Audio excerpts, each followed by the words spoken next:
Hello అండి. Welcome to Pragna's kitchen. ఈరోజు అందరికీ ఎంతో ఇష్టమైన వెజిటబుల్ పులావ్‌ని చాలా టేస్టీగా కుక్కర్‌లో ఎలా ప్రిపేర్ చేసుకోవాలో చూసేద్దాం. దీన్ని ప్రిపేర్ చేసుకోవడం నిజంగా చాలా ఈజీ అండి. ఎందుకంటే మనం కుక్కర్‌లో ప్రిపేర్ చేసుకోవడం వల్ల మీకు టేస్ట్ ఇంకా టెక్స్చర్ చాలా పర్ఫెక్ట్‌గా వస్తుంది. ఈవెన్ చల్లారినా కూడా చూస్తారు కదా, మీకు గడ్డగా అవ్వకుండా చాలా పొడి పొడిలాడుతూ ఎంతో టేస్టీగా ఉంటుంది. సో, డెఫినెట్‌గా మీరు కూడా ఒకసారి ట్రై చేసి ఎలా వచ్చిందో నాకు కమెంట్ పెట్టండి. ఇప్పుడైతే లేట్ చేయకుండా వీడియోలోకి వెళ్ళిపోదాం. ముందుగా ఒక గిన్నె తీసుకొని నేనిక్కడ 2 గ్లాసుల బాస్మతి రైస్‌ని తీసుకుంటున్నానండి. ఈ 2 గ్లాసుల బియ్యం హాఫ్ కేజీకి ఈక్వల్‌గా ఉంటుంది. ఇప్పుడు ఇందులో మునిగేంత వరకు వాటర్ పోసుకొని బియ్యాన్ని 2, 3 సార్లు శుభ్రంగా కడుక్కొని వాటర్ అంతా వంపేసి నానబెట్టుకోండి. ఒక గంట సేపైనా నానబెట్టుకుంటే మీకు రైస్ అనేది పొడి పొడిలాడుతూ వస్తుంది. ఇప్పుడు స్టవ్ మీద ఒక పాన్ పెట్టుకొని 2 టేబుల్ స్పూన్ల ఆయిల్ వేసుకోవాలి. ఆయిల్ హీట్ అయిన తర్వాత 5 లవంగాలు, 2 అంగుళాల దాల్చిన ముక్క, 8 వరకు ఇలాచీ తీసుకున్నానండి. మీరు చేసుకునే పులావ్‌కి ఈ మసాలాలు ఉంటే సరిపోతుందండి. అలాగే 2 బిర్యానీ ఆకులు కూడా వేసుకుంటున్నాను. అదే బిర్యానీకైతే మీరు జాజికాయ, జాపత్రి ఇవన్నీ వేయాల్సి ఉంటుంది. కానీ పులావ్‌కి ఈ 3 మసాలాలు చాలండి. వీటితోనే మీకు ఎంతో టేస్ట్ వస్తుంది. ఇప్పుడు వీటిని బాగా ఫ్రై చేసుకోవాలండి. ఈ విధంగా ఫ్రై అయిన తర్వాత ఇందులోకి 2 మీడియం సైజ్ ఆనియన్స్‌ని ఈ విధంగా చిన్నగా కట్ చేసుకొని వేసుకోండి. ఈ ఆనియన్స్‌ని లైట్ గోల్డెన్ కలర్ వచ్చేంత వరకు బాగా ఫ్రై చేసుకోవాలండి. చూసారు కదండీ, మనకి ఆనియన్స్ అయితే కలర్ చేంజ్ అవుతున్నాయి. ఇప్పుడు ఇందులోకి 2 టేబుల్ స్పూన్ల అల్లం వెల్లుల్లి పేస్ట్ వేసుకుంటున్నాను. ఈ అల్లం వెల్లుల్లి పేస్ట్ అనేది పచ్చివాసన పోయేంత వరకు బాగా ఫ్రై చేసుకోవాలి. మనకి పులావ్ అయినా బిర్యానీ ఏదైనా సరే కూడా అల్లం వెల్లుల్లి పేస్ట్ ఎంత ఫ్రెష్‌గా ఉంటే టేస్ట్ అంతా బాగుంటుందండి. కాబట్టి ఫ్రెష్ అల్లం వెల్లుల్లి పేస్ట్ తీసుకోండి.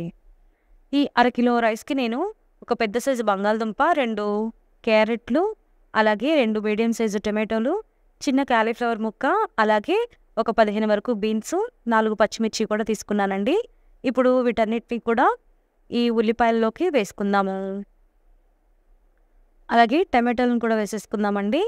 ఇప్పుడు నేను ఇక్కడ కొద్దిగా సాల్ట్‌ని యాడ్ చేసుకుంటున్నాను. ఇలా సాల్ట్ యాడ్ చేసుకోవడం వల్ల ముక్కలకు ఉప్పు పట్టి ముక్క అనేది చప్పగా లేకుండా టేస్టీగా ఉంటుంది. అలాగే త్వరగా మగ్గిపోతుంది కూడాను. సో, ఇప్పుడు దీన్ని ఒక నిమిషం పాటు బాగా కలుపుకుందామండి. ఈ అల్లం వెల్లుల్లి పేస్ట్ అంతా కూడా ఈ ముక్కలకి పట్టేంత వరకు ఈ విధంగా బాగా కలుపుకుందాము. చూసారు కదండీ, అల్లం వెల్లుల్లి పేస్ట్ అనేది ముక్కలకి చక్కగా కలిసిపోయింది.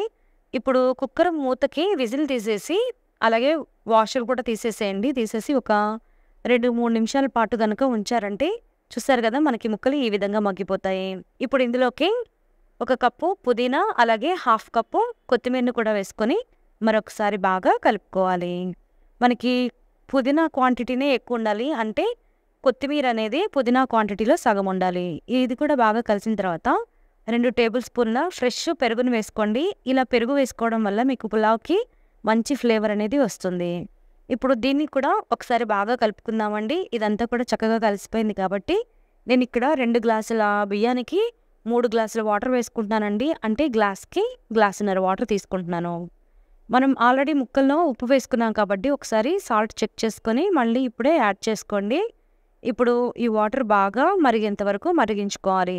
చూసారు కదండీ, మనకిక్కడ వాటర్ కూడా చక్కగా బాయిల్ అయిపోతుంది. ఇప్పుడు నానబెట్టుకున్న బాస్మతి రైస్‌ని కూడా ఇందులోకి వేసేసుకోవాలి.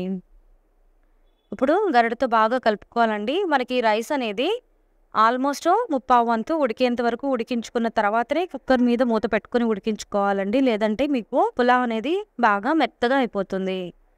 ఇక్కడ చూస్తున్నారు కదా, ఆల్మోస్ట్ ముప్పావు వంతు వాటర్ అనేది ఎగిరిపోయింది. సో, ఇప్పుడు కుక్కర్ మీద మూత పెట్టుకొని హై ఫ్లేమ్‌లోనే ఒక 2 విజిల్స్ వచ్చేంత వరకు ఉడికించుకుంటే సరిపోతుందండి. చూసారు కదా, జస్ట్ ఒక 2 విజిల్స్ అయితే గనక సరిపోతుంది. అది కూడా హై ఫ్లేమ్‌లోనే. మీరు అంతకంటే విజిల్స్ ఎక్కువ రానిచ్చినా లేదంటే సిమ్‌లో పెట్టుకున్నా మీకు రైస్ అనేది ముద్దగా అయిపోతుంది. చూసారు కదా, రైస్ అయితే పర్ఫెక్ట్‌గా పొడి పొడిగా ఎంత చక్కగా కుక్ అయిందో. మీరు ఫస్ట్ కుక్కర్ తీసి కలుపుకున్నప్పుడు ముద్దగా ఉన్నట్టే ఉంటుందండి. ఎందుకంటే మనం కుక్కర్‌లో ఉడికించుకున్నాం కాబట్టి ఇలాగా అనిపిస్తుంది. కానీ ఇది చల్లారిన తర్వాత చక్కగా పొడి పొడిగా ఉంటుందండి. చూసారు కదా, ఎంత పొడి పొడిగా రైస్ అనేది వచ్చిందో. ఇంకా దీని టేస్ట్ అయితే నిజంగా చాలా బాగుంటుందండి. సో, డెఫినెట్‌గా మీరు కూడా ఒకసారి ట్రై చేయండి. ఈరోజు ఎగ్ కుర్మాని చాలా టేస్టీగా ఎలా ప్రిపేర్ చేసుకోవాలో చూసేద్దాం. నిజంగా దీని టేస్ట్ అయితే చాలా బాగుందండి. డెఫినెట్‌గా మీరు కూడా ట్రై చేయండి. మీకు చాలా బాగా నచ్చుతుంది. ఇంకా దీన్ని ప్రిపేర్ చేసుకోవడం కూడా ఎంతో సింపుల్. ఈ ఎగ్ కుర్మా రైస్‌లోకి కాదండి, చపాతీ, రోటీ, పుల్కా అలాగే పులావ్, కుష్కా రైస్‌లోకి కూడా ఎంతో బాగా సెట్ అవుతుంది. సో, డెఫినెట్‌గా మీరు కూడా ట్రై చేసి ఎలా వచ్చిందో నాకు కామెంట్ పెట్టండి. ఇప్పుడైతే లేట్ చేయకుండా వీడియోలోకి వెళ్ళిపోదాము. ముందుగా 8 ఎగ్స్‌ని బాయిల్ చేసుకొని, పెంకు తీసుకొని పక్కన పెట్టుకోవాలి. అలాగే గ్రేవీ కోసం ఒక మిక్సీ జార్‌ని తీసుకొని 3 పెద్ద సైజు ఉల్లిపాయలని ఇలా ముక్కలుగా కట్ చేసుకొని వేసుకోవాలి. ఇప్పుడు ఈ ఉల్లిపాయలు మెత్తటి పేస్ట్ అయ్యేంత వరకు బాగా గ్రైండ్ చేసుకోవాలండి. అదే మిక్సీ జార్‌లోకి 2 మీడియం సైజు టొమాటోలని కూడా వేసుకొని, వీటిని కూడా మెత్తగా గ్రైండ్ చేసుకొని పక్కన పెట్టుకోవాలి. ఇప్పుడు స్టవ్ మీద ఒక మందపాటి కడాయి పెట్టుకొని 3 టేబుల్ స్పూన్ల ఆయిల్ వేసుకోవాలి. ఈ ఆయిల్ హీట్ అయిన తర్వాత బాయిల్ చేసుకున్న ఎగ్స్‌ని ఈ ఆయిల్‌లోకి వేసుకోవాలండి. ఇప్పుడు ఈ ఎగ్స్‌ని గోల్డెన్ కలర్‌లోకి వచ్చేంత వరకు బాగా ఫ్రై చేసుకోవాలి. చూసారు కదండీ! మనకి ఇక్కడ ఎగ్స్ అనేవి చక్కగా ఫ్రై అయిపోయినాయి. ఇంత బాగా వేగితే గనక ఉప్పు, కారం అన్నీ కూడా బాగా పట్టి ఎగ్స్ కూడా చాలా టేస్టీగా వస్తాయి. ఇప్పుడు మంటని సిమ్‌లో పెట్టుకొని పావు టేబుల్ స్పూన్ పసుపు, అలాగే 1 టీ స్పూన్ కారం కూడా వేసుకొని మరొక 2 నిమిషాలు వీటిని బాగా కలుపుకోవాలి. చూసారు కదండీ! ఇవి చక్కగా కలిసిపోయినాయి.